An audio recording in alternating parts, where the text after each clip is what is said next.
कि अस्थिर अनुपात का नियम और निश्चित अनुपात का नियम ये कहता है, इसको पहले तो दिया किसने था, इस पर 5 से 7 क्वेश्चन पूछा है, प्रीवियस ईयर जाओगे पलटोगे तो मिल जाएगा। अस्थिर अनुपात का नियम या इसी को हम निश्चित अनुपात का नियम कहते हैं, इसको दिया था जोसेफ प्राउस्ट ने। किसने दिया था सर? इसको दिया था जोसेफ प्राउस्ट ने। अस्थिर अनुपात का नियम या निश्चित अनुपात का नियम किसने दिया था? तो हम कहेंगे जोसेफ प्राउस्ट ने दिया था। इन्होंने क्या कहा कि कोई भी यौगिक है, तत्व नहीं, अगर कोई यौगिक है तो वो द्रव्यमान के निश्चित अनुपात में होता है। फॉर एग्जाम्पल आप कहिएगा नहीं समझे रे मास्टरवा, तो कैसे रे भाई? हमारे तो H2O है ना, इसका अनुपात जो होगा 1 दूना 2 हो गया, अनुपात ये हो गया 16, तो ये हो गया 1:8। अब तो तुम कहेगा कि हमको ऑक्सीजन का द्रव्यमान निकालने नहीं आता है, तो अलग मैटर है। हाइड्रोजन का जो द्रव्यमान है, तो हाइड्रोजन का द्रव्यमान 1:1 होता है, ऑक्सीजन का द्रव्यमान 8:16 होता है। तो 1 दूना 2 हो गया, इसीलिए इसका 1 होता है, तो 1 दूना 2, ऑक्सीजन का होता है 16 द्रव्यमान। तुम कहेगा कहां से? तो होता है 20 को का याद रखना पड़ेगा, 1 से लेकर 20 तक, atomic number atomic weight, list हम तुमको दे दिए पीडीएफ में। तो कहते हैं हाइड्रोजन का हो गया 1 गुना 2, ऑक्सीजन का हो गया 16, तो 1:8 हो गया। तो कहता है ये एक निश्चित अनुपात में होता है। जैसे अगर तुम CH4 का ले लो, तो CH4 का अगर आप ले लेते हो सर, तो कार्बन का हो गया 12, कार्बन का होवे करता है 6:12, कार्बन का हो गया 12 अनुपात, ऑक्सीजन का हो गया, हाइड्रोजन है 1:4, तो 4 हो गया, 4 तिया 12, 3:1 हो गया। तो कहने का मेरा मतलब यह है सर कि अगर H2O की बात करें तो ये 2:16, 1:8 हो गया। CH4 की बात करें 12:4, 3:1 हो गया। यही जोसेफ प्राउस्ट ने कहा था। जोसेफ प्राउस्ट ने कहा था कि कोई भी यौगिक द्रव्यमान के निश्चित अनुपात में होता है। अब इसी को देखिए यहां पर डिफाइन किया गया। आपको कहेगा बताओ अस्थिर अनुपात का नियम किसने दिया? कहेंगे जोसेफ प्राउस्ट ने। बताओ जोसेफ प्राउस्ट ने क्या दिया? अस्थिर अनुपात का नियम दिया। बताओ इसके अंतर्गत क्या कहा गया था? हम कहेंगे यौगिक के द्रव्यमान के निश्चित अनुपात में होते हैं। 3 गो ऑब्जेक्टिव 8 बार पूछा है, जाकर पलट के देख लेना। कहता है सब कुछ गोर लगाता नहीं, खुश रहो खुश रहो। Good evening sir. कहता है स्थिर अनुपात का नियम, निश्चित अनुपात का नियम। देखो ये दोनों अलग अलग तरीके से पूछा है, हमने दोनों नाम अपने बुक्स में डाला है, अस्थिर अनुपात का नियम भी और निश्चित अनुपात का नियम भी। इस नियम के अनुसार रासायनिक पदार्थ में तत्व हमेशा द्रव्यमान के निश्चित अनुपात में मौजूद होते हैं। कहता है इस नियम के अनुसार रासायनिक पदार्थ में तत्व हमेशा द्रव्यमान के निश्चित अनुपात में मौजूद होते हैं। निश्चित अनुपात का नियम का प्रतिपादन जोसेफ प्राउस्ट चचा ने किया था। कम से कम 5 बार पूछा है इसको, इसलिए इसको जलूल से जलूल याद रखना। फोन वहां दे आओ, उसको दे आओ। जोसेफ प्राउस्ट ने क्या किसने कहा था सर? जोसेफ प्राउस्ट ने। कहेगा निश्चित अनुपात का नियम, अस्थिर अनुपात का नियम किसने दिया था? तो जोसेफ प्राउस्ट ने दिया था। जोसेफ प्राउस्ट ने क्या दिया था? तो इन्होंने कहा कि यौगिक हमेशा द्रव्यमान के एक निश्चित अनुपात में होते हैं। जैसे C2H4 ले लो आप, C2H4 ले लो आप। C2H4 जब आप देखोगे तो कार्बन का होता है भैया मेरे 6-12, हाइड्रोजन का होता है 1-1। तो बताओ कार्बन का होता है 6-12, तो ये हो गया आपका 12, कार्बन का होता है 6-12, तो 12 दूनी हो गलो 24, दुगुन है, आई हो गलो 4, तो 24:4 हो गलो, तो भैया 6:1 हो गया। तो कहता है C2H4 C और H के भारों का अनुपात 6:1 होगा। यही कहा था जोसेफ प्राउस्ट ने। ये नहीं पूछता है, पूछता ये है कि अस्थिर अनुपात का नियम किसने दिया? कहेंगे जोसेफ प्राउस्ट ने। कहेगा निश्चित अनुपात का नियम किसने दिया? जोसेफ प्राउस्ट ने। जोसेफ प्राउस्ट ने क्या दिया? तो उन्होंने कहा यौगिक भार के एक निश्चित अनुपात में होते हैं। ये 3 क्वेश्चन है, कम से कम 10 गो क्वेश्चन बना के पूछा है बोर्ड ने, पलटी मार के देख लेना। आते हैं नेक्स्ट टॉपिक पे। कहता है गुणित अनुपात का नियम, लॉ ऑफ मल्टीपल प्रॉपर्टीज, या इसको आप लॉ ऑफ मल्टीपल प्रोपोर्शन भी कह सकते हैं। ये है क्या सर कि गुणित अनुपात का नियम 1803 में जॉन डाल्टन ने दिया था। किसने दिया था सर? जॉन डाल्टन ने दिया था। अब जॉन डाल्टन कहते हैं यदि 2 तत्व संयोजित होकर एक से अधिक यौगिक बनाते हैं तो एक तत्व के साथ दूसरे तत्व के संयुक्त होने वाले द्रव्यमान छोटे पूर्णांकों के अनुपात में होते हैं। मतलब अगर कहता है, देखो बढ़िया से, गुणित अनुपात का नियम सबसे पहले तो कितना ईस्वी में दिया? 1803 में। इन्हें पूछता है वैसे, फिर भी देख लो, डाल्टन ने दिया था। इन्होंने कहा यदि 2 तत्व संयोजित होकर मतलब जुड़कर एक तत्व एक से अधिक यौगिक बनाते हैं, जैसे H और O मिलकर सर 2 H2O बना दिया। एक तत्व के साथ दूसरे तत्व के संयुक्त होने वाले द्रव्यमान छोटे पूर्णांकों के अनुपात में होते हैं। मतलब इनका जो अनुपात होगा, यानी एक तत्व की तुलना में दूसरा का जो अनुपात होगा वो छोटे पूर्णांक में होगा। ये 32:4 होगा। एक बड़ा होगा और एक छोटा होगा, बट इसका कोई काम नहीं है, बकवास नियम, कोई काम नहीं है इसका। तुमको जब भी पूछेगा यही पूछेगा, स्थिर अनुपात का नियम। इसको कम से कम 8 से 10 बार पूछा गया है, तो एक बार इसको देख लेना जरूर। आते हैं हम चला नेक्स्ट पर। देखो क्वथनांक की अगर बात करोगे तो क्वथनांक आपको क्या क्या पूछे। क्वथनांक मतलब वह तापमान जिस पर पानी खौलने लगता है, वह तापमान जिस पर पानी खौलने लगता है उसे हम क्वथनांक कहते हैं। एक लाइन का बात है, उसको हम बॉइलिंग पॉइंट कहते हैं। तो कभी कभी सर क्वथनांक की अगर बात करोगे, शुद्ध पानी का क्वथनांक है 100 डिग्री सी, और यहां पर हो जाएगा सर अशुद्ध पानी 100 डिग्री सी से अधिक। अशुद्ध पानी की अगर बात करोगे तो ये 100 डिग्री सी से अधिक होता है। अशुद्ध पानी की अगर आप बात करोगे तो शुद्ध पानी 100 डिग्री सी, अशुद्ध पानी की अगर बात करोगे तो 100 डिग्री सी से अधिक। भारी जल, गुरु जल, ड्यूटेरियम ऑक्साइड, ड्यूटेरियम ऑक्साइड की अगर बात करोगे 101.4, ड्यूटेरियम ऑक्साइड की अगर बात करोगे तो 101.4 डिग्री सी। ईथर की बात करोगे 34 डिग्री सी। तुम कह रहे मास्टर ये सब याद करना पड़ेगा, एकदम नहीं याद करने की जरूरत है। तुमको खाली याद रखना है शुद्ध जल 100 डिग्री सी, अशुद्ध जल अगर होगा तो 100 डिग्री सी से अधिक। बाद बाकी कुछ भी याद करने की जरूरत नहीं है। लेकिन ये जरूर याद रखना कि भारी जल D2O, इसी को गुरु जल भी कहते हैं, इसी को ड्यूटेरियम ऑक्साइड भी कहते हैं। भारी जल, गुरु जल, D2O, इसी को ड्यूटेरियम ऑक्साइड भी कहते हैं, या इसी को हम गुरु जल भी कहते हैं। इसका उपयोग हम लोग नाभिकीय रिएक्टर में मंदक के रूप में करते हैं। ये नहीं भी याद रखेगा चलेगा, आगे बहुत बार हम पढ़ाएंगे। लेकिन ये जरूर याद रखना है कि भारी जल को गुरु जल कहते हैं, D2O को गुरु जल कहते हैं, D2O को गुरु जल कहते हैं। और इसका जो क्वथनांक होगा बॉइलिंग पॉइंट 100 डिग्री सी से ज्यादा होगा। अब आते हैं सर शुद्ध पानी। आपको 100 बार ही क्वेश्चन पूछा है कि शुद्ध पानी की अगर हम बात करें तो शुद्ध पानी का क्या मामला है, थोड़ा सा ध्यान देना। तुमको क्या क्या पूछता है। जैसे अगर शुद्ध पानी की बात कहेगा तो शुद्ध पानी ये विद्युत का कुचालक होता है। खूब बहुत बार पूछा गया क्वेश्चन है, तुमको एक लाइन में एकदम आराम से इसको याद कर लेना। शुद्ध जल विद्युत का कुचालक होता है, शुद्ध जल विद्युत का कुचालक होता है। सब जानता है, सब मार्बो करता होगा। कभी कभी तुमको क्वेश्चन पूछता होगा, जो सेकंड क्वेश्चन तुमको पूछेगा, ये सर इस चैप्टर का नाम है कुछ महत्वपूर्ण बातें।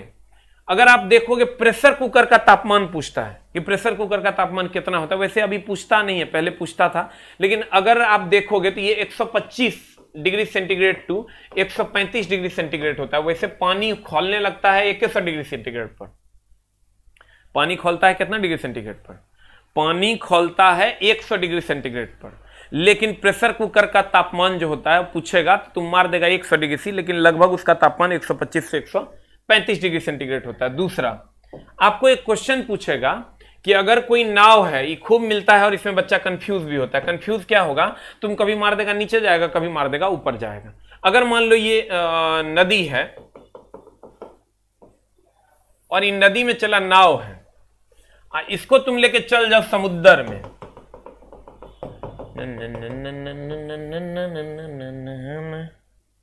इसको लेके चल जाना है कहां? समुद्र में। देखो यह है समुद्र, कह रहे भाई यह समुद्र, यह नदी, ठीक है।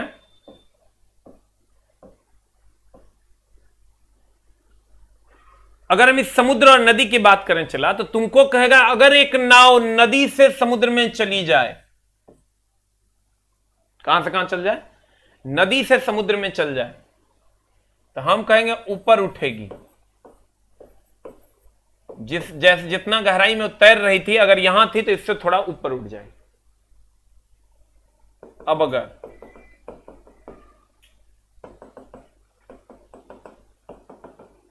अगर तुमको कहे कि नहीं समुद्र से नदी में आ गया, तो नीचे जाएगा। मतलब जितना धस के तैरेगा, और उसमें जाएगा तो उठ के तैरेगा, ऊपर उठेगा। तो तुरंत मास्टर बता दिया। एग्जाम हॉल में तुम जाएगा, और जाके क्या करेगा, तू तेरा मन करेगा नीचे लेके चल जाएगा, मन करेगा ऊपर लेके चल जाएगा, नीचे ऊपर तेरा पता ही नहीं चलेगा, क्योंकि एक लाइन यहाँ बक दिया मास्टर, वहां जाके तेरा से बनेगा नहीं। अब करेगा कैसे, तो देखो एक और एकदम सिंपल सा जुगाड़ है। जुगाड़ ये है कि अगर कोई व्यक्ति बड़े जगह पर जाएगा तो ऊपर उठेगा। जैसे हम अगर सर अमेरिका चले जाएंगे तो ऊपर उठेंगे, पाकिस्तान चल जाएंगे तो नीचे जाएंगे, बांग्लादेश चल जाएंगे नीचे जाएंगे। बड़े जगह पे जाओगे तो ऊपर उठोगे और छोटे जगह पे जाओगे तो नीचे जाओगे। तो समुद्र में लेकर जाए क्वेश्चन, नाव को ले जाए समुद्र में तो कहना बड़ा जगह है ना तो ऊपर उठेगा, नाव को लेकर चल जाए नदी में तो छोटा जगह है ना तो नीचे जाएगा। क्लियर? नहीं बुझा? अगर नाव को लेकर चले जाए समुद्र में तो नाव ऊपर उठेगी, अगर नाव को लेकर चल जाए नदी में तो नाव नीचे जाएगी। अब तुम कहेगा मास्टर कैसे, तो डिपेंड करता है घनत्व पर, जो कि हम तुमको पढ़ाएंगे फिजिक्स में। यहां तुमको सिर्फ इतना जान लेना है कि नाव अगर समुद्र में जाएगी तो वो ऊपर उठेगी, और अगर नाव नदी में जाएगी तो वो नीचे जाएगी, नीचे होकर तैरेगी, क्योंकि नदी छोटा जगह बांग्लादेश। अमेरिका में जाएगी तो ऊपर उठेगी। क्लियर? अब देखो वही तीनों पॉइंट यहां लिखा हुआ है, गौर फरमाइएगा। वर्षा का जल या अशुद्ध जल शुद्ध विद्युत का कुचालक है। वर्षा का जल बोलो या अशुद्ध जल शुद्ध विद्युत का कुचालक है, इसमें एक जरा सा भी चालकता नहीं होता है। कहता है प्रेशर कुकर के अंदर खाना जल्दी पक जाता है, क्योंकि कुकर के अंदर जब दाब बढ़ता है तो तापमान लगभग कितना डिग्री सेंटीग्रेड हो जाता है, 125 से 130 डिग्री सेंटीग्रेड। लेकिन आप तुम कहोगे कि कैसे होता है सर, तो गेलुसाक का नियम हम आपको पढ़ाएंगे गैसियस थ्योरम में, तो बात करेंगे। कहता है जब कोई नाव नदी से समुद्र में जाएगा तो थोड़ा ऊपर उठ जाएगा, नदी से समुद्र में लेकर जाओगे तो थोड़ा ऊपर उठेगा, और जब कोई नाव समुद्र से नदी में जाएगा ना, समुद्र से नदी में जाएगा, नदी में जाएगा मतलब छोटा जगह पे गया, छोटा जगह पे जाएगा तो नीचे गिरेगा, कहते हैं नीचे चला जाएगा। मतलब यह हुआ कि अगर कोई नाव समुद्र से नदी में गया तो छोटे जगह पे जाएगा तो नीचे जाएगा, धंस के तैरेगा, और अगर कोई नाव नदी से समुद्र में चला गया तो बड़े जगह पे गया, ऊपर उठ के तैरेगा। क्लियर? अब देखिए वर्षा का जल, शुद्ध जल, अशुद्ध जल, ये सब क्या है, विद्युत का कुचालक है। अब आते हैं चला बारूद में। बारूद का नाम सुने हो? ध्यान देना, अगर हम बारूद की बात करें तो बारूद की खोज रोजर बेकन ने किया था। बारूद की अगर हम बात करें सर, तो बारूद की खोज जो है ना, इसका खोज किया था रोजर बेकन ने। बारूद की खोज किसने किया था सर? रोजर बेकन ने। बारूद में हम लोग पोटेशियम नाइट्रेट का उपयोग करते हैं, KNO3 का नाम सुना होगा, नाम सुना है? पोटेशियम नाइट्रेट का हम लोग बारूद में उपयोग करते हैं। कभी कभी ये सर वो क्वेश्चन है जो खूब पूछे जाते हैं। तुमको पूछेगा मोती का मुख्य अवयव क्या है, तो कहेंगे कैल्शियम कार्बोनेट। अंडे का मुख्य अवयव क्या है, अंडे का बाहरी परत बना होता है किसका, तो कहेंगे कैल्शियम कार्बोनेट का। कैप्सूल की परत बनी होती है किसकी, स्टार्च की या जिलेटिन की। तो ये क्वेश्चन फिक्स है जो पूछा जाता है। हमने क्या क्या कहा सर, बारूद की खोज रोजर बेकन ने की थी, उसमें पोटेशियम नाइट्रेट होता है KNO3। और अगर हम बारूद की बात करें, तो कहता है इसी को सोरा या नाइटर कहते हैं, इसी को सोरा या क्या कहते हैं, नाइटर कहते हैं। कहता है बारूद की खोज रोजर बेकन ने किया था। बारूद चारकोल, गंधक, सोरा का मिश्रण होता है। सोरा का फॉर्मूला KNO3, पोटेशियम नाइट्रेट को हम सोरा या नाइटर कहते हैं।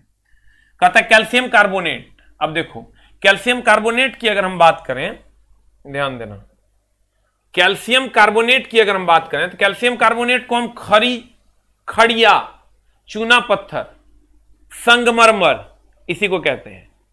किसको? कैल्शियम कार्बोनेट को। और एक और तुमको मिला होगा, अगर कैल्शियम कार्बोनेट की बात करें, इसी को हम खड़िया, चूना पत्थर, संगमरमर या चौक कहते हैं। कैल्शियम कार्बोनेट दैट इज खड़िया, चूना पत्थर, संगमरमर या चौक कहते हैं। और अगर हम बात करें पारा की तो इसके को सर हम पारा Hg को पारद रस या क्विक सिल्वर कहते हैं। पारद रस या क्या कहते हैं, क्विक सिल्वर कहते हैं, या इसी को हम द्रव धातु भी कहते हैं। हमने कहा सर बारूद की खोज रोजर बेकन ने किया था, उसमें सल्फर होता है, गंधक होता है, शोरा होता है, शोरा बोले तो नाइटर, उसी को हम KNO3 कहते हैं, जिसको आप पोटेशियम नाइट्रेट कहते हैं। और अगर हम बात करें कैप्सूल के बाहरी आवरण की तो वह स्टार्च या जिलेटिन का बना होता है। और अगर हम बात करें मोती के मुख्य अवयव की तो वो कैल्शियम कार्बोनेट होता है, और अगर हम बात करें अंडे के बाहरी परत की तो वो भी कैल्शियम कार्बोनेट होता है। तो सर ये कुछ मुख्य बिंदुएं हैं जो पूछे जाते हैं। तो कहते हैं बारूद की खोज रोजर बेकन ने किया था। बारूद चारकोल, गंधक, सोरा का मिश्रण होता है। KNO3 पोटेशियम नाइट्रेट, सोरा या नाइटर कहते हैं। कैल्शियम कार्बोनेट खरिया, चूना पत्थर, संगमरमर। Hg कैल्शियम कार्बोनेट को ही खरिया, चूना पत्थर या संगमरमर कहते हैं, या चौक कहते हैं, या इसी को हम कह सकते हैं सर चौक। और अगर Hg यानी पारा बोले तो पारद रस क्विक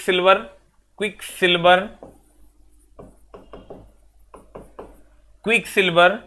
मोती का मुख्य अवयव कैल्शियम कार्बोनेट या द्रव धातु कहते हैं। मोती का मुख्य अवयव कैल्शियम कार्बोनेट है, CaCO3। अंडे का आवरण बना होता है कैल्शियम कार्बोनेट का, और कैप्सूल जो होता है इसका आवरण बना होता है स्टार्च या जिलेटिन का। स्टार्च या किसका, जिलेटिन का, जो कि पानी के साथ घुलनशील होता है, जैसे हम लोग खाते हैं सर वो गल जाता है। ठीक है, तो ये क्वेश्चन आपको पूछे जाते हैं। अगला, अम्लीय वर्षा होता है। यहां पर सर मामला क्या है कि अम्लीय वर्षा में आपको क्वेश्चन दे देगा SO2 से। कभी कभी आप ये मार देते हैं, कभी कभी SO2 और NO2 भी आप मार देते हैं, कभी कभी SO2 या NO2 भी मार देते हैं। लेकिन मामला ये है सर, अम्लीय वर्षा बोले तो H2SO4। H2SO4 में SO2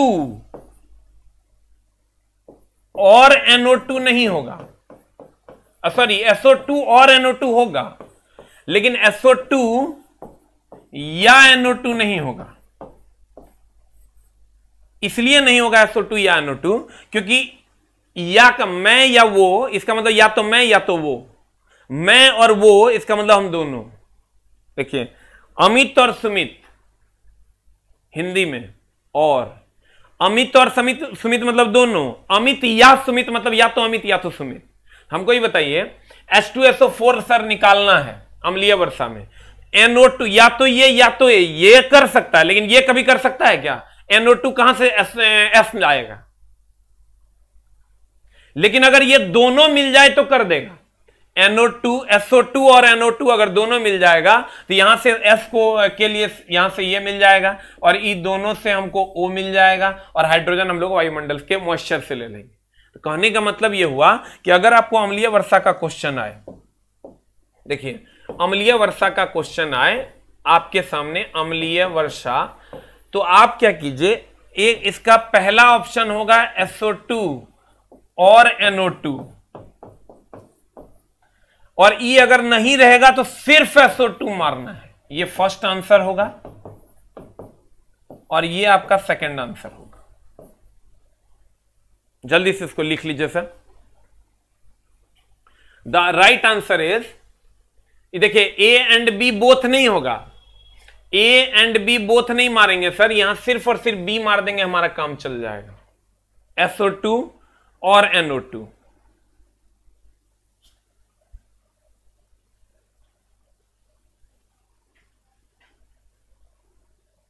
किनका किनका वीडियो बिना बफरिंग के चल रहा है, एक बार जल्दी से लिख दीजिए तो sir.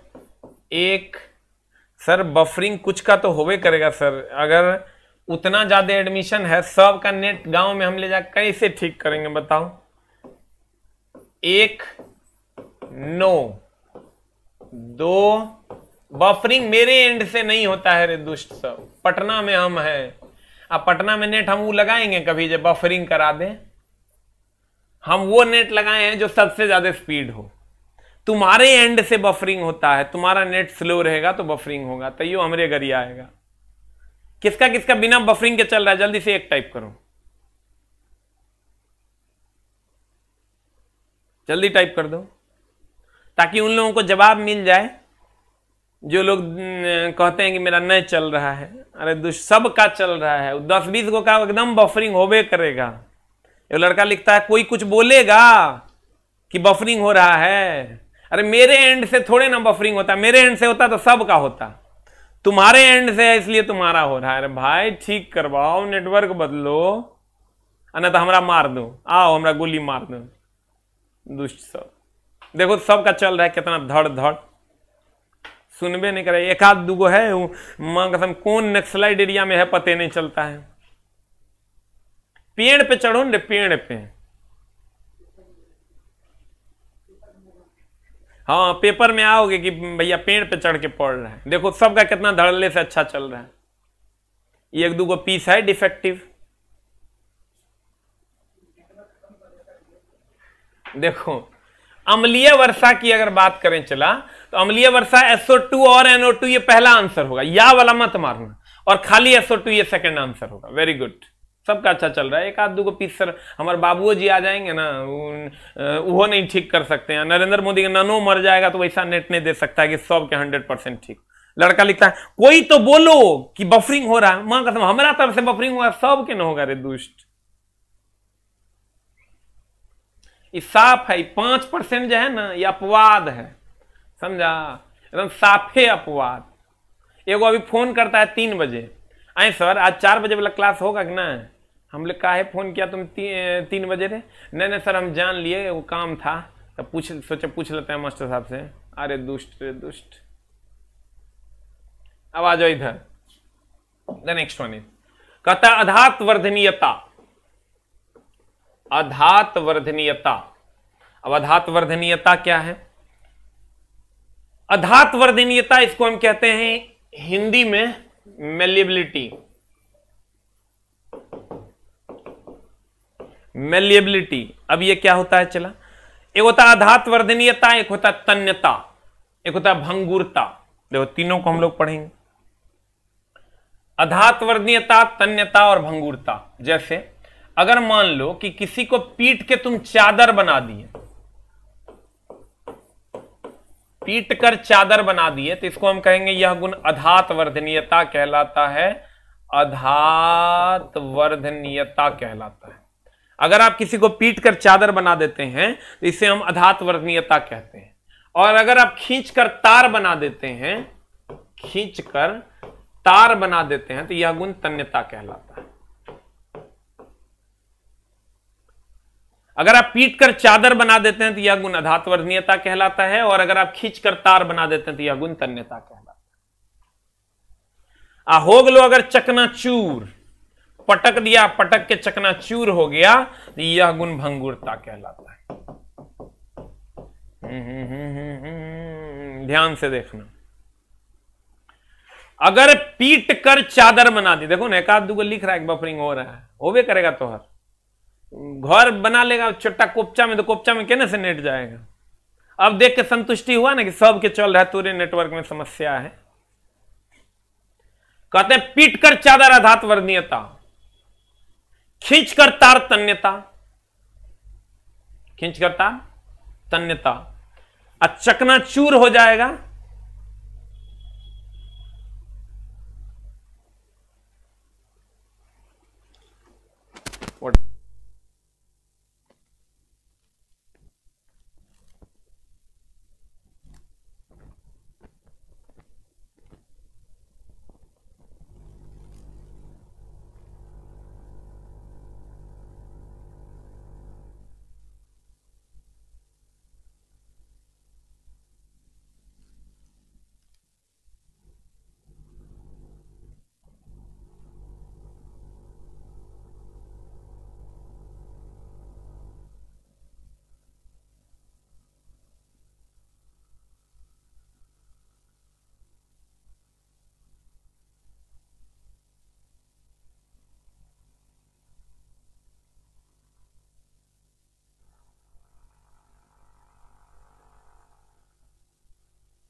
Hello hello hello hello hello.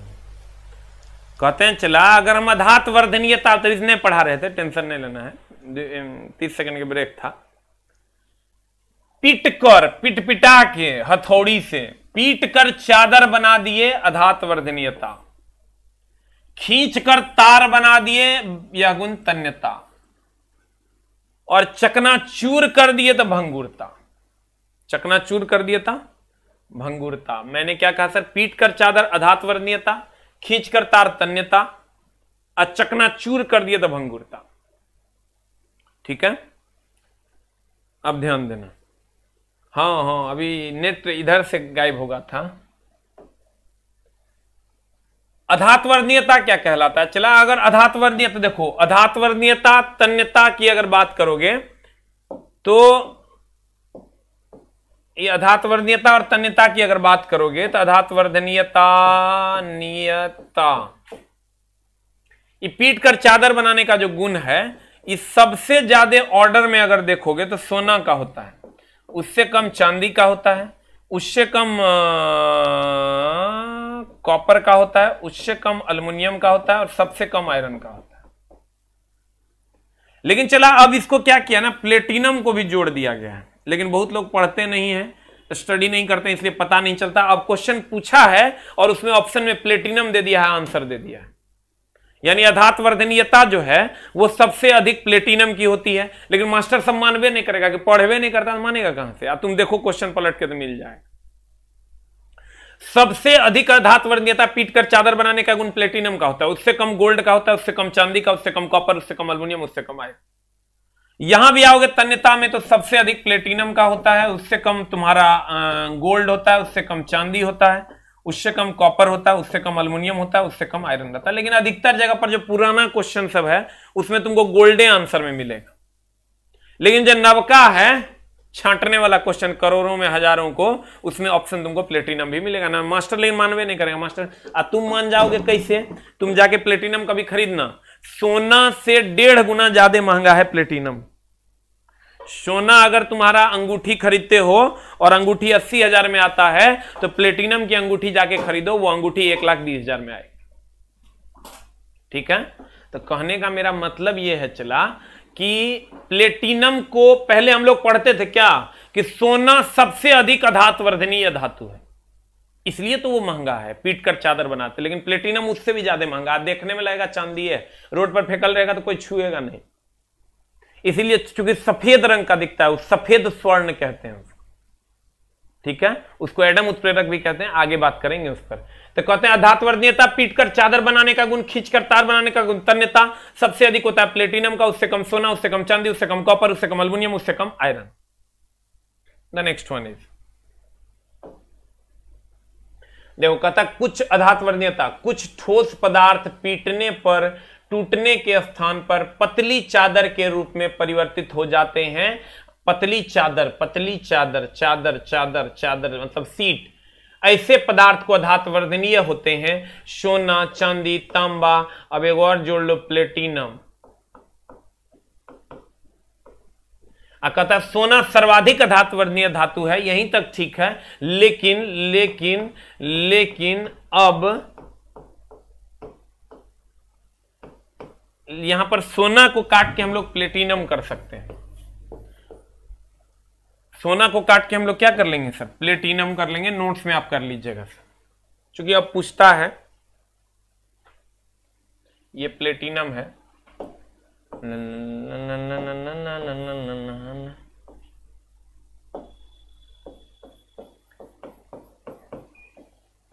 अब देखिए, हमने आपको कहा कि सोना नहीं, उससे भी ज्यादा प्लेटिनम, लेकिन अक्सर पूछता सोने है, इसलिए तुमको टेंशन नहीं लेना है। और ज्यादा थोड़ा दर्द है तो एकदम क्लियर लिख लो, अधातवर्धनीयता, अधातवर्धनीयता, अधातवर्णीयता सबसे अधिक प्लेटिनम की, उससे कम गोल्ड की, उससे कम सिल्वर की, उससे कम तुम्हारा कॉपर, उससे कम अल्युमिनियम। चला देख लेना, इसीलिए सबसे महंगा प्लेटिनम है, उससे सस्ता सोना, उससे सस्ता चांदी, उससे सस्ता कॉपर, उससे कम अल्युमिनियम, और सबसे कम होगा आयरन। तुम अपनी बीवी को आयरन का देना बना के, मोटका मोटका काढ़ा बड़ी सस्ता मिलेगा। इलेक्ट्रोप्लेटिंग करवा देना होगा पर गोल्ड के। हो गया, हो गया। पीट कर चादर बनाने का गुण क्या कहलाता है? पीट कर चादर बनाने का गुण क्या कहलाता है? तो हम कहेंगे अधातवर्धनीयता कहलाता है। खींच कर तार बनाने का गुण क्या कहलाता है? तन्यता। देखो कुछ पदार्थों में ऐसे गुण पाए जाते हैं जिससे पहले तार बनाए जा सकते हैं, पदार्थ के इस गुण को तन्यता कहते हैं। कुछ पदार्थ में ऐसे गुण पाए जाते हैं जिनसे पहले तार हम बना सकते हैं, उससे पदार्थ के ऐसे गुण को हम तन्यता कहते हैं। लचीलापन, प्लास्टिसिटी। अब प्लास्टिसिटी क्या है सर? प्लास्टिसिटी, लचीलापन दैट इज प्लास्टिसिटी। अगर हम पदार्थ का वह गुण जिसके कारण, ध्यान देना, जैसे प्लास्टिक और इलास्टिक में डिफरेंस है। क्या डिफरेंस है सर? जैसे आप प्लास्टिक और इलास्टिक की बात कीजिएगा, एक होता है इलास्टिसिटी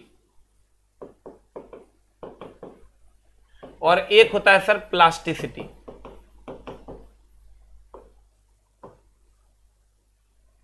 एक होता है इलास्टिसिटी, एक होता है प्लास्टिसिटी। अब इलास्टिक और प्लास्टिक में डिफरेंस है सर। जैसे रबड़ ले लो तुम, इलास्टिक मटेरियल वह मटेरियल है जिसे आप खींचोगे पुनः अपने रूप में आ जाएगा, उसको हम इलास्टिक मटेरियल कहते हैं। और प्लास्टिक मटेरियल वह मटेरियल है जिसको आप खींचो, इतना बड़ा है, इसको आप खींचो और खींच के छोड़ दोगे, पुनः अपने रूप में नहीं आएगा, उसको हम प्लास्टिक मटेरियल कहते हैं। अगर आप प्लास्टिक मटेरियल की बात करोगे तो रबर ले लो, खींचो और खींच के छोड़ दो, अपने स्वाभाविक स्थिति में आ जाएगा, वास्तविक स्थिति में पुनः आ जाएगा। लेकिन अगर आप प्लास्टिक मटेरियल की बात करोगे, खींचकर छोड़ोगे, जैसे तुम प्लास्टिक का कुर्सी ले लो, खींच के छोड़ोगे पुनः अपनी स्थिति में आएगा, उसको हम प्लास्टिक मटेरियल कहते हैं। अब ध्यान देना, कहता है प्लास्टिसिटी, लचीलापन, पदार्थ का वह गुण जिसके कारण पदार्थ पुनः अपनी स्वाभाविक स्थिति में नहीं आ पाते, लचीलापन या प्लास्टिसिटी कहलाता है। पुनः अपने स्वाभाविक स्थिति में नहीं आएगा प्लास्टिक। लेकिन कठोरता, कठोरता क्या है सर? कठोरता और चिम्मड़ता में डिफरेंस है। कठोरता हुआ होता है जिसे आप चाकू से नहीं काट सकते, जैसे लोहा। चिम्मड़ हुआ होता है जिसे आप चाकू से काट सकते हैं, जैसे प्लास्टिक का कुर्सी, उसको आप चाकू से काट सकते हैं। कठोरता को हम कहेगा नापते किससे हैं? तो कहेंगे मोहो स्केल से। और सर्वाधिक कठोरतम पदार्थ कौन है? हम पीछे भी पढ़ाएं तुमको, हीरा। और मोहो स्केल पर इसका रीडिंग 10 होता है। मोहो स्केल पर इसका रीडिंग कितना होता है? 10 होता है। कहता है विभिन्न पदार्थ एक दूसरे की तुलना में कम या अधिक कठोर होते हैं। कठोरता की माप मोहो स्केल पर के द्वारा की जाती है। सर्वाधिक कठोर पदार्थ हीरा है। मोहो स्केल पर इसकी कठोरता 10 होती है। मोहो स्केल पर इसकी कठोरता कितनी होती है? 10 होती है। अब ध्यान देना, कहते हैं कठोरता क्या है सर? तो उसको मोहो स्केल पर नापते हैं। गौर फरमाइएगा, एक बार हम फिर से चलते हैं सर जो हम लोगों ने पढ़ा है।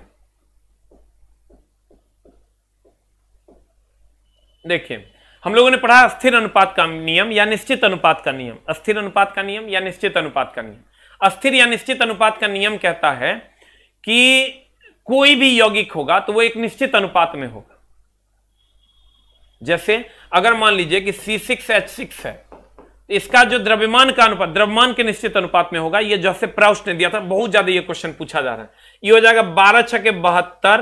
तुम कहेगा कहां से लाया? तो C6 12 होता है और H1 1 होता है। कहते हैं 12 छके 72, 12 छके 72 अनुपात 6। इसको आप काट दो और जो आएगा वही अनुपात हो जाएगा। अगर हम H2O के अनुपात की बात करें या C2H6 के अनुपात की बात करें तो ये हो जाता है 12 दूनी 24 अनुपात 6, दैट इज 6 चौका 24, 4 अनुपात 1। तो कोई भी यौगिक जो होगा वो द्रव्यमान के एक निश्चित अनुपात में होता है। कोई भी यौगिक द्रव्यमान के निश्चित अनुपात में होता है। यह बात अस्थिर अनुपात का नियम, निश्चित अनुपात का नियम में जोसेफ प्राउस्ट ने कहा था। किसने कहा था? जोसेफ प्राउस्ट ने कहा था। इसके बाद जब आप आइएगा गुणित अनुपात का नियम, ये कुछ नहीं कहता। कहता है अगर कोई यौगिक बनेगा तो एगो भारी वाला होगा, एगो हल्का वाला होगा। ये देखो 32 सही 4 है। उसके बाद पदार्थ का जो है क्वथनांक की बात करोगे तो ये 100 है और ये 100 डिग्री सी से अधिक होता है। अगर शुद्ध पानी है तो 100 पर खोलेगा। अशुद्ध पानी में नाला का पानी ले लो, अशुद्ध पानी की अगर बात करोगे नाला का पानी में जल्दी खोलेगा क्या? अशुद्धि रहता है, 100 से ज्यादा पर खोलेगा। बाद बाकी को याद करने की जरूरत नहीं है। वर्षा का जल, आशुद्ध जल, शुद्ध जल, ये विद्युत का क्या है, कुचालक है। अगर आपको कहेगा कैप्सूल का परत किसका बना होता है, स्टार्च या जिलेटिन का बना होता है। अंडे का बाहरी परत किसका बना होता है, कैल्शियम कार्बोनेट का बना होता है। कैल्शियम कार्बोनेट मतलब चौक, खरिया या संगमरमर आप कह सकते हैं। उसके बाद अगर हम अंडे का परत हम कहिए दिया आपको कैल्शियम कार्बोनेट का बना होता है। उसके बाद हमने कहा आपको कि समुद्र में से अगर नाव को नदी में लेके जाएंगे तो छोटा जगह पे जाए तो नीचे जाएगा, नदी से समुद्र में लेके जाएंगे तो बड़ा जगह है ऊपर उठेगा। उसके बाद हम लोगों ने कहा कि जो प्रेशर कुकर में खाना बनता है वो 125 से 130 डिग्री सेंटीग्रेड तक बनता है। बारूद की अगर बात करोगे तो बारूद की खोज किसने की थी, रोजर बेकन ने की थी। बारूद में सर पोटेशियम नाइट्रेट, बारूद में आपका पोटेशियम नाइट्रेट रहता है, नाइटर, सोरा इत्यादि रहता है। और अगर हम कैल्शियम कार्बोनेट की बात करें तो इसे खड़िया, चूना पत्थर या संगमरमर कहते हैं। Hg की बात करो, पारा, पारद, रस, क्विक सिल्वर इसी का नाम है। द्रव धातु इसी का नाम है, ये जो आपके सामने Hg, पारा, पारद, क्विक सिल्वर द्रव धातु। मोती का मुख्य अवयव कैल्शियम कार्बोनेट है। उसके बाद आ जाओ आप, अंडे का आवरण बना होता है कैल्शियम कार्बोनेट का। कैप्सूल का आवरण बना होता है स्टार्च का। अम्लीय वर्षा में हमने कहा आपको कि SO2 और NO2 अगर रहेगा तो ये आपका पहला ऑप्शन होगा, और अगर ये नहीं रहेगा तो SO2 आपका दूसरा ऑप्शन होगा, सेकंड ऑप्शन होगा। खाली NO2 नहीं होगा, खाली NO2 नहीं होगा, इसका ध्यान रखिएगा। SO2 या NO2 भी नहीं होगा, क्योंकि N कहां से लाएगा, सल्फर। अधात्वर्णीयता कुछ नहीं है सर, पीट कर चादर बनाना अधात्वर्णीयता कहलाता है। खींचकर तार बनाना तन्यता कहलाता है। पीट कर चादर बनाना अधात्वर्णीयता, खींचकर तार बनाना तन्यता, खींचकर तार बनाना तन्यता, पीट कर चादर बनाना अधात्वर्णीयता। और अगर हम बात करें चला तन्यता की तो खींचकर तार बनाएंगे तन्यता। उसके बाद लचीलापन तुम देखिए पदार्थ का वह गुण जिसके कारण पदार्थ पुनः अपनी स्वाभाविक स्थिति में नहीं आ पाता है। उसके बाद भंगुरता की बात करो, कुछ ठोस पदार्थ हथौड़े से पीटने पर छोटे छोटे टुकड़ों में परिवर्तित हो जाते हैं। भंगुरता हम बोले ब्रिटलनेस, यहां हम बताए तो तुमको याद आ रहा होगा। तो भंगुरता की बात हमने की थी। एक लाइन का बात है, भंगुरता किसको कहते हैं, चला भंगुर होना मतलब पीट कर छोटे छोटे, किसी को पीटो और छोटा छोटा टुकड़ा में बदल जाए, यह गुण भंगुरता कहलाता है। उसके बाद कठोरता, कठोरता कुछ नहीं है, कहता विभिन्न पदार्थ एक दूसरे की तुलना में कम या अधिक कठोर होते हैं। कठोरता को किस स्केल पर नापते हैं, मोहो स्केल पर नापते हैं। कठोरता को किस स्केल पर नापते हैं, मोहो स्केल पर नापते हैं। और सर्वाधिक कठोर पदार्थ है हीरा, जिसका मोहो स्केल पर रीडिंग होता है 10। इस तरीके से आपका ये चैप्टर हो गया सर एंड, जो कि आपका पहला चैप्टर है। देखिए हम लोग एक बार शॉर्ट रिवीजन कर लेते हैं सर, और अगले क्लास में हम लोग नया चैप्टर स्टार्ट करेंगे।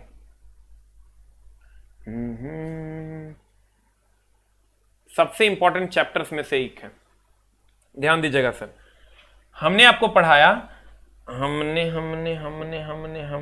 हमने आपको पढ़ाया कि रसायन शास्त्र के पप्पा कौन थे, तो कहे हमने कि लेवोजियर साहब थे। और रसायन शास्त्र के बारे में द्रव्यमान संरक्षण का सिद्धांत किसने दिया था, लेवाइशिये ने दिया था। उसके बाद हम लोगों ने कहा इसका जन्म कहां से हुआ, मिस्र में कैमी नाम की मिट्टी से हुआ था। उसके बाद हम लोगों ने पढ़ा सर कि रसायन शास्त्र में भौतिक रसायन, कार्बनिक रसायन और कार्बनिक रसायन, ये तीन हम लोगों को पढ़ना है। भौतिक रसायन में संरचना पढ़ते हैं, कार्बनिक रसायन में कार्बन और उनके यौगिक्स के बारे में पढ़ते हैं, और कार्बनिक में जिसमें कार्बन नहीं हो उसको पढ़ते हैं। पदार्थ जो स्थान छेके जिसमें भार हो उसे हम क्या कहते हैं, पदार्थ कहते हैं। पदार्थ का वर्गीकरण हम लोगों ने ठोस वर्गीकरण पहले पढ़ा, ठोस, द्रव और गैस के रूप में। तो आपके सामने है ठोस, द्रव और गैस। पदार्थ का भौतिक वर्गीकरण में तीन अवस्था है, ठोस, द्रव और गैस। लेकिन बाद में दो और अवस्था हुआ, प्लाज्मा और बोस-आइंस्टीन कंडेंसेट। ठोस, द्रव, गैस का ये डिफिनेशन है जो कि पढ़ने की आपको जरूरत नहीं। ये प्रॉपर्टीज है जो हमने आपको एक एक करके पढ़ाया है। दो और अवस्थाएं, प्लाज्मा और बोस-आइंस्टीन कंडेंसेट। प्लाज्मा अवस्था का तापमान सबसे अधिक होता है, बोस-आइंस्टीन कंडेंसेट ये पदार्थ की पांचवी अवस्था है। पदार्थ में होने वाले परिवर्तन हमने कहा भौतिक और रासायनिक। भौतिक परिवर्तन वे परिवर्तन है जो जहां मिल जाए, परिवर्तित होने के बाद फिर से वो पदार्थ मिल जाएगा, भौतिक परिवर्तन। और परिवर्तित होने के बाद फिर से वो पदार्थ नहीं मिलेगा, रासायनिक परिवर्तन। उसके बाद ये सारे एग्जाम्पल्स को हमने पढ़ा भौतिक और रासायनिक परिवर्तन का। लोहे पर जंग लगना हमने आपको कहा ऑक्सीकरण अभिक्रिया है, ये रासायनिक अभिक्रिया है, क्योंकि लोहा पर जंग लग जाएगा फिर से नहीं मिलेगा, भार बढ़ जाता है। और अगर हम जंग की बात करें तो जंग ऑक्सीजन और जल दोनों की उपस्थिति में लगता है। और जिंक का लेप चढ़ा देंगे तो जंग नहीं लगता है लोहा में, यह प्रक्रिया गैल्वेनाइजेशन कहलाती है। कीड़े मकोड़े से बचाने के लिए पेड़ों के ऊपर जिंक क्लोराइड का लेप लगाया जाता है। उसके बाद तत्व, यौगिक और मिश्रण है। चला, तत्व और यौगिक की अगर बात करोगे तो ये शुद्ध पदार्थ है, मिश्रण अशुद्ध पदार्थ है। तत्व और यौगिक का फॉर्मूला होता है, मिश्रण का कोई फॉर्मूला नहीं होता। तत्व का फॉर्मूला अकेले होता है, यौगिक का फॉर्मूला किसी के साथ होता है, मिश्रण का कोई फॉर्मूला नहीं होता है। तत्व वह शुद्ध पदार्थ जिसे तोड़कर या जोड़कर अन्य तत्वों में नहीं बदला जा सकता। अभी तक 114 है। अंतिम तत्व अनुसेप्टियम है। उसके बाद धातु और धातु उपधातु के बारे में हमने यहां आपसे बात की। भूपरपट्टी पर तत्वों का क्रम OSI AlFe है। भूपरपट्टी पर तत्वों का क्रम क्या है? OSI AlFe। और अगर धातुओं का क्रम कहोगे तो AlFe CaN है। मानव शरीर में तत्वों का क्रम OCHN Ca है। जीवित मानव शरीर में सर सबसे कम मात्रा में मैंगनीज पाया जाता है। यौगिक जिसका एक सूत्र होता है जो निश्चित अनुपात में मिलाया जाता है उसे यौगिक कहते हैं। यौगिक में उसके अवयवी तत्वों का गुण मौजूद नहीं रहता है, क्योंकि हम कहते हैं कि H2O है, इसमें H और O का गुण मौजूद नहीं रहता, लेकिन मिश्रण में रहता है। यौगिक अणु के प्रकार की अगर हम बात, यौगिक के सूक्ष्मतम कण को अणु कहते हैं, तत्व के सूक्ष्मतम कण को परमाणु। हम बोले थे छोटका के बड़का, बड़का के छोटका। सम अणु और विषम अणु, ये देखो H2O है, ये सम अणु है, और CO2 है, इसमें दो अलग अलग चीजें हैं, तो ये विषम अणु है। उसके बाद सम अणु विषम अणु हमने आपको पढ़ाया। उसके बाद परमाणुकता, परमाणुओं की संख्या को परमाणुकता कहते हैं। जैसे आर्गन है, अकेले है तो 1 हो जाएगा। हीलियम 1 है। हाइड्रोजन 2 होता है, H2 फॉर्मूला होता है तो 2 हो जाएगा। क्लोरीन Cl2 फॉर्मूला होता है 2 हो जाएगा। जल H2O होता है, H2O होता है तो 3 हो जाएगा। तो इसी तरह खाली गिन लेना है, परमाणुकता पता चल जाएगा। मानव शरीर में यौगिकों का क्रम सबसे अधिक जल, उससे कम प्रोटीन, फैट, फिर कार्बोहाइड्रेट। H2O जल की प्रकृति के बारे में हमने पढ़ा, यह यौगिक है। इसमें कितने परमाणु है? तो 2 1 3 परमाणु है। तत्व कितने हैं? तो 2, 1 हाइड्रोजन 1 ऑक्सीजन। इसका क्वथनांक कितना है? 100 degree C, 273 kelvin, 80 degree R, 212 degree Fahrenheit. और इसका अगर हिमांक की हम बात करें तो हिमांक कितना है आपका? 0 degree C, 273 kelvin, 0 degree R, 32 degree Fahrenheit. परमाणुओं की संख्या कहेगा तो 2 1 3। तत्वों की संख्या 2 गो, 1 हाइड्रोजन 1 ऑक्सीजन। अगला मिश्रण की अगर हम बात करें, किसी भी अनुपात में अगर मिला देंगे तो वो मिश्रण है। मिश्रण की संरचना समान नहीं होती है, जिसका सूत्र नहीं होता वो मिश्रण है। जितने भी मिश्र धातु हैं मिश्रण है। एक समांगी होता है, एक विषमांगी होता है। पूरा पूरा मिल जाएगा समांगी, पूरा पूरा नहीं मिलेगा विषमांगी। अगला हम आपको बोले हैं तत्व अकेले सूत्र होगा FeNiCO, और यौगिक किसी के साथ सूत्र होगा तो यौगिक, और कोई सूत्र नहीं होगा तो सर मिश्रण।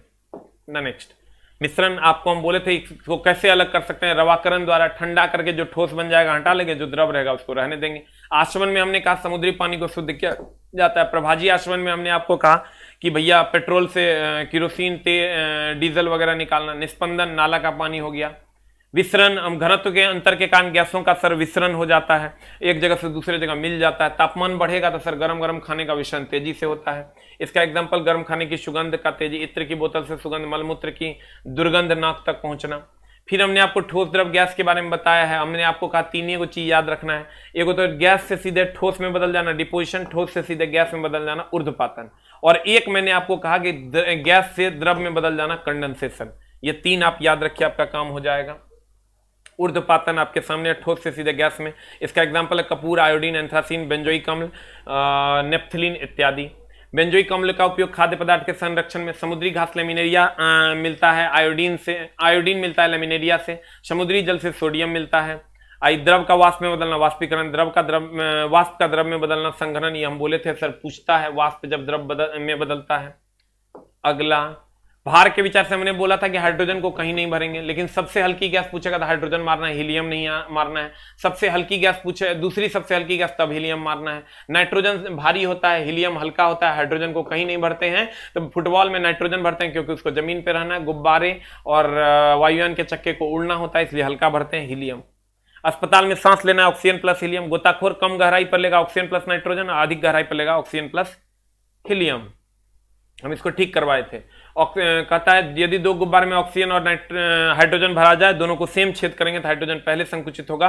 क्यों? क्योंकि वो हल्का गैस होता है। एलपीजी पात्र में द्रव अवस्था में होता है, उसमें गंध के लिए इथाइल मरकैप्टेन मिलाते हैं। इथाइल मरकैप्टेन सल्फर का यौगिक है। अस्पताल में कृत्रिम रूप से सांस लेने के लिए हम लोग oxygen plus helium, cold drink वगैरह वगैरह में द्रव में गैस का मिश्रण है। द्रव में गैस का मिश्रण है और कौन गैस है? तो भैया CO2 है। दाब भरण प्रणाली के द्वारा LPG भरा जाता है, पंप भरण प्रणाली के द्वारा पेट्रोल भरा जाता है। कोल्ड ड्रिंक में कौन सी गैस होती है? CO2। जब ये H2O से विक्रिया करती है तो H2O CO3 कार्बनिक अम्ल बनता है। पृथ्वी के सतह से ऊपर जाने पर वायुमंडलीय दाब क्रमशः घट जाता है और वायुमंडलीय दाब घटता है तो वाष्पन की दर तेज हो जाती है, इसीलिए कहते हैं ऊपर में खाना बनाना मुश्किल होता है, या फाउंटेन पेन से स्याही निकलने लगता है वगैरह वगैरह, या पहाड़ पर जाने पर खून निकलने लगता है इत्यादि। उसके बाद आ जाइए आप, अस्थिर अनुपात का नियम या निश्चित अनुपात का नियम हमने आपको आज ही पढ़ाया है कि कोई भी यौगिक होगा तो वो एक निश्चित अनुपात में होगा। कोई भी यौगिक होगा तो वो एक निश्चित अनुपात में होता है भार के। इसी को हम अस्थिर अनुपात का नियम या निश्चित अनुपात का नियम कहते हैं, जो जोसेफ प्राउस्ट ने दिया था। उसके बाद हम लोगों ने गुणित अनुपात का नियम पढ़ा, एक छोटा फ्रैक्शन एक बड़ा फ्रैक्शन, शुद्ध पानी 100 डिग्री से, अशुद्ध पानी 100 डिग्री से अधिक, वर्षा का जल, अशुद्ध जल, ये सब विद्युत का कुचालक है। प्रेशर कुकर खाना जल्दी पक जाता है क्योंकि इसमें 125 से 130 डिग्री सेंटीग्रेड तापमान होता है। समुद्र में जाएगा तो ऊपर उठेगा, नदी में जाएगा तो नीचे जाएगा। उसके बाद ये सारा पॉइंट हमने आपको आज ही पढ़ाया है और रिवीजन भी हमने करवा दिया। धातु अन्यता पीट कर चादर बनाना, तन्यता हो गया खींचकर तार बनाना, और इलास्टिसिटी प्लास्टिक हो गया सर खींचेंगे और पुनः अपने शेप में नहीं आएगा। और अगर हम बात करेंगे भंगुरता की तो पटकेंगे चकनाचूर हो जाएगा। भंगुरता बना के देखना सर, 150 से पौने 200 क्वेश्चन है, सब बन जाएगा मिसलेनियस का। आप जाके आज बना के देखना, ठीक है। कल हम लोग नया चैप्टर स्टार्ट करेंगे एटॉमिक स्ट्रक्चर, ठीक है। और आज शाम मिलेंगे हम लोग 7:30 बजे लाइव में क्वेश्चन डिस्कशन के साथ। बहुत अच्छे अच्छे क्वेश्चन हैं आपके, आज के से भी कुछ क्वेश्चन हैं आज फिजिक्स जो और केमिस्ट्री जो आपने पढ़ा है। नमस्कार, खूब मन लगा के पढ़िए और उम्मीद करते हैं कि ये चैप्टर आपको समझ में आया होगा। नहीं समझ में आया तो इसका मतलब कहीं ना कहीं मेरे में गड़बड़ी है, आप में गड़बड़ी नहीं है। आपने अगर रेगुलर क्लास किया है तो आपको समझ में नहीं आया, इसका मतलब मेरे में गड़बड़ी है, ठीक है। एक बार कह देंगे भैया फुटबॉल में कौन सी गैस, तो दिमाग में आना चाहिए नाइट्रोजन। कह देंगे वायुयान के चक्के में, तो दिमाग में आना चाहिए हाइड्रोजन नहीं हीलियम। अगर हम कह देंगे कि गुब्बारे में तो हीलियम, कहेगा वायुयान के चक्के में, तो दिमाग में हीलियम में आना ही चाहिए, न तो मामला गड़बड़ हो जाएगा। चलिए, थैंक यू वेरी मच। मिलते हैं हम लोग अगली कक्षा में कल अपने समय पर। Thank you very much.